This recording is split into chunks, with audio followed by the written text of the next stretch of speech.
What's up guys, Sigmails here, and today we are here to react to a video called Highway Horror Story Animated. If you guys want to check out the original video, the link will be in the description down below. I know I have said this repeatedly, but it is October and we're going to react to something very creepy. I'm just a little bit bummed out or anything like that. I don't know, it's just one of those days. Now I think I know how I feel, because right now I feel like I'm a resemblance to a PS1 version of Hagrid. And there's just a lot of stuff that's going on. And I got up in the morning since 4 o'clock. And as you can see, I am tired and I didn't get any sleep at all. Why? Because I've been working. But anyways, enough about me. Let's just check out this video. So, let's get scared. Bodies in the highway. I was driving a shortcut from 29 Palms, California to Albuquerque, New Mexico. 29 Palms is located in the desolate high desert east of Los Angeles. The shortcut was all two-lane road through a total nothingness, except for passing through Amboy, California. Sounds like Kansas Amboy to is me. an abandoned town nearly as far below sea level as Death Valley, with a dormant volcano, lava field on one side and a salt flat on the other. It was also at the time a hotspot for satanic group activity. So I was driving by myself in the afternoon. I stopped in Amboy and snapped a picture of the city sign, just to prove I was there to friends who dared me to take that route to 140. I got back into my car and proceeded to drive up into the mountain range between Amboy and 140.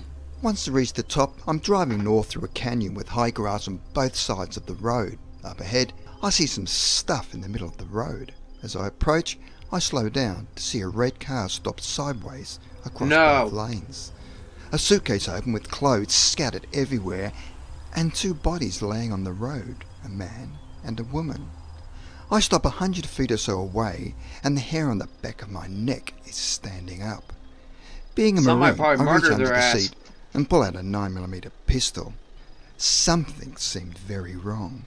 It looked too perfect, as if it was staged. Oh, well, yeah. Was I being paranoid? Something was just wrong. Getting out of the car seemed unthinkable. It was the horror movie move. As I scanned the road, I saw a line I could drive, past the guy on the road on his left, swerve to the right side of the woman, behind the red car, and I'd be on the other side.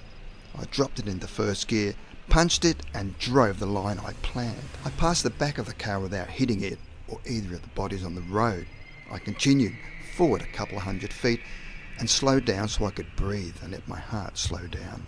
As I looked up into the rearview mirror, I saw that the two bodies had gotten up to their knees, and 20 or so people emerged from the tall grass on either side of the road by the car. Oh my God! Bodies. At that moment, my right Pull foot out your smashed pistol! the gas pedal to the floor and did not let go until I had to slow down for the 140 East on-ramp. Shoot these I will never know what would motherfuckers! have happened to me had I gotten out of the car to check on the bodies or stop the car close to them. Somehow, I do not think it would have been good. Sometimes, real life can be scarier than a movie. Oh yeah, ain't that the truth? Yeah, damn that. I would do the same thing like that guy did. Just drive around them. And if they ever dare try to get up and try to go through the window or anything like that, sorry pal, your ass is going to get shot. At first, after he said that he saw two bodies laying in the middle of the ground while the cars turned sideways, I thought someone murdered them or anything like that. But when he explained that it's probably staged because it's too sketchy, that got me off guard right there, because I was like, oh, well, yeah, he might be right there. I mean, it's completely staged. And it was. And this took place, like, what, in Mexico? Yeah, across my bucket list, because I'm not planning to go there. After shit going on like that, that's not going to happen. Plus, it's too damn hot down there. But anyways, to share my experience of my horror story, I'm just going to share my little experience of what I went through. When I just graduated high school, I ended up working over at Walmart for a while. I was a cart pusher. But the only thing that made it 10 times worse is when I started in the summer, which that's the bad thing you should never do, is either start either in winter or in the summer, because if you're working in the summer, it gets too hot, but if you're working in winter, yeah, it gets too cold. But if you work like maybe in the fall or spring, fall, I don't know about that one, but spring is perfect. You try to work on that point.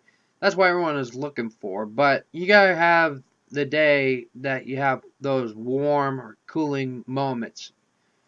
But since I was working over at Walmart, it was hell. I mean complete hell. It was hot. People are pricks. You had to deal with a bunch of fucking drama. You had to pick up all the nasty shit that these people leave in the pavement of the parking lot. I mean, it's just fucking disgusting. People are just gross. They would leave like, oh, boxes of condoms and leftover half-eaten spaghetti on the carts and all that type of stuff.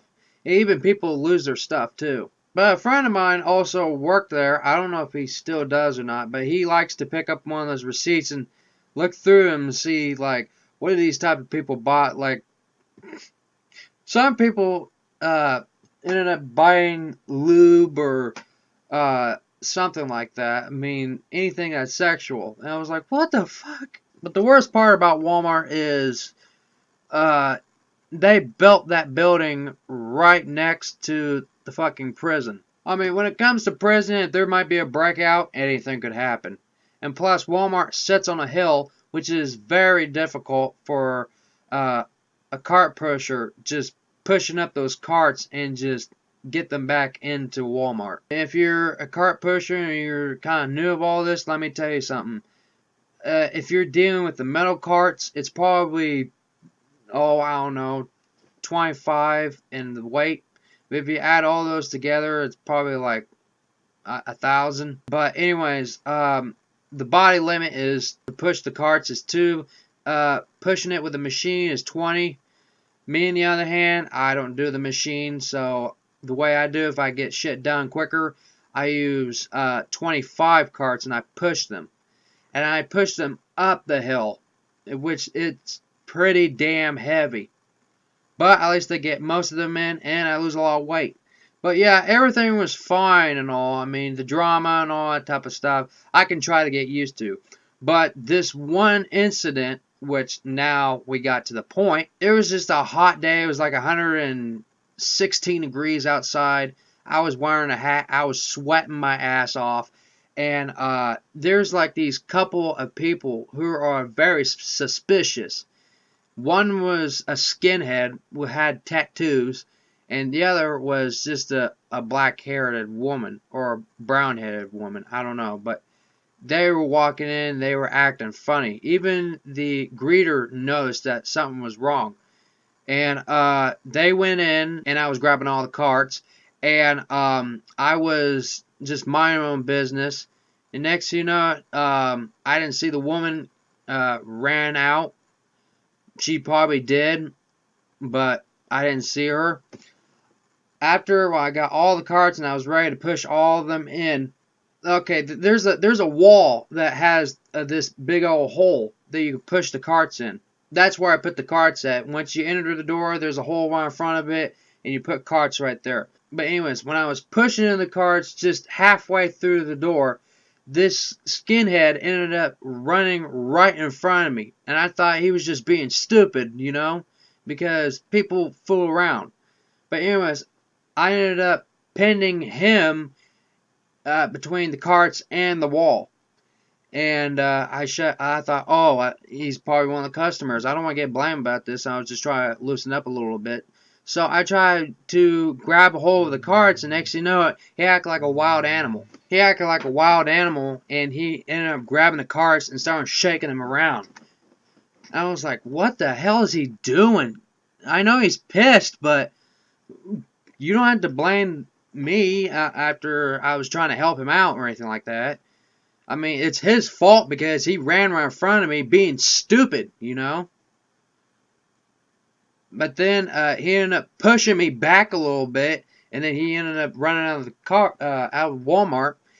and he was laughing his ass off. So I got up, I tried to push the carts back in, and next you know, I noticed that the manager and everybody was fucking running outside, chasing after him.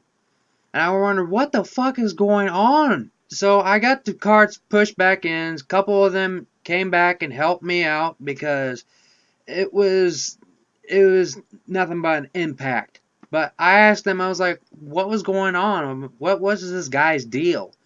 You know? And the manager explained to me and said, you just need to stay inside because we just got robbed. I was like, Rob, what the hell are you talking about? She's like, there was a man and a woman that walked in here and ended up robbing us, and I think one of them had a gun. So I was spazzing the fuck out because I've seen way too many movies that involves of robbery. I've seen way too much of criminals who pull this type of shit, even on the news. The manager ended up talking to police. The police ended up talking to me, and they were asking me 50 questions. I don't mind talking to a police. I don't mind, but that's one of the things I do not want to do is to talk to a police. But after he got done with me, my mind was just spinning because I was freaking out because I just dealt with a robbery, the first robbery, because I never dealt with this before.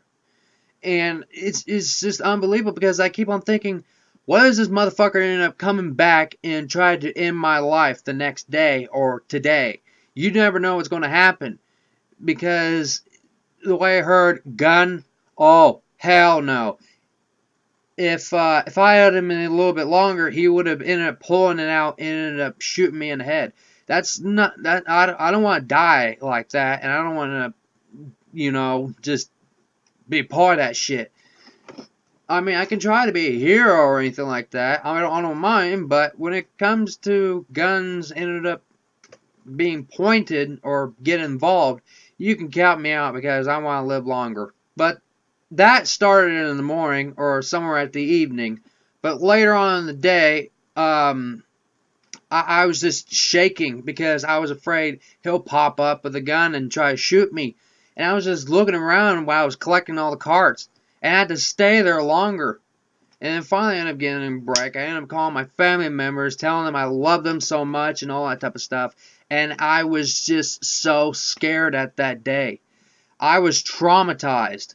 And I know I'm a man to say this, but at this point, I was shaking and I was crying because I was that scared because I don't even know what's going to happen, I mean, still working at that place, it's not worth it. If there's like any crime that involves like that, fuck that. So I told my family, I was like, this isn't worth it. I just want to quit. I'm quitting the job because it's just too much. I'm just scared. And some of them popped up and said, no, you don't need to do that. It was like, Mom, or I was like, guys, I don't want to die. I was begging them. And I told them, I don't want to go back. And I put my foot down and I was like, it's not going to happen. So that's what happened. But I was working there for a couple of more days, trying to see if it's going to pass or not. But I kept on asking the people who worked there. I was like, did they catch the guy yet? And they said, I don't know. I don't know. And that's what really scared me because if they don't know, I don't know. If that means the motherfucker is probably still strolling around the park somewhere, or it's something. I mean, that's telling me he's still out there.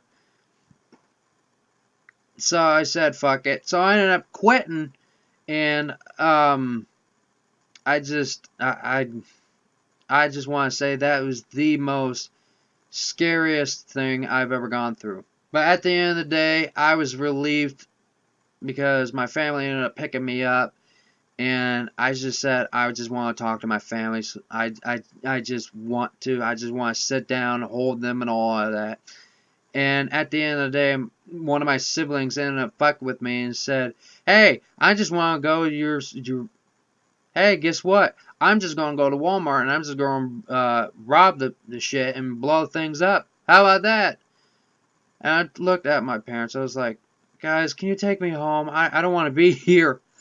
I don't want to be here. But I know she was just fucking around and all, but it was bad timing, though. But that's my side of the story that was pretty scary. But after I was strolling through Facebook or anything like that, just my own business, then next thing you know, I seen Walmart popped up. Walmart popped up, and it said that a man has been shot and killed in Walmart, one of the workers. And I was like, oh my God. And somehow I thought about it because at that whole day after that day of the robbery, I keep on thinking, oh, I'm going to die the next day. It's going to happen.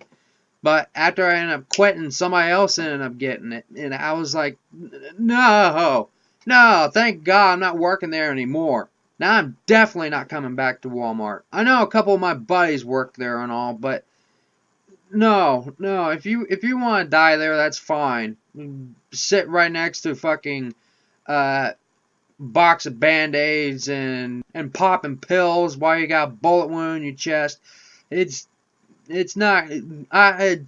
That's your choice, but that's not me. I'm not gonna That's not gonna happen. But that's my side of the story, and yeah, that's what happened. That was my very first job that I went through. And to be honest, I'm just hoping that no one else out there goes through the same shit as I went through. So, and I don't wish it on anybody else. So. But anyways, I hope you guys enjoy this video. If you do, comment below, subscribe, share, give it a thumbs up, do whatever. If you guys want to check out the original video, the link will be in the subscription down below. So, yeah, thanks for watching.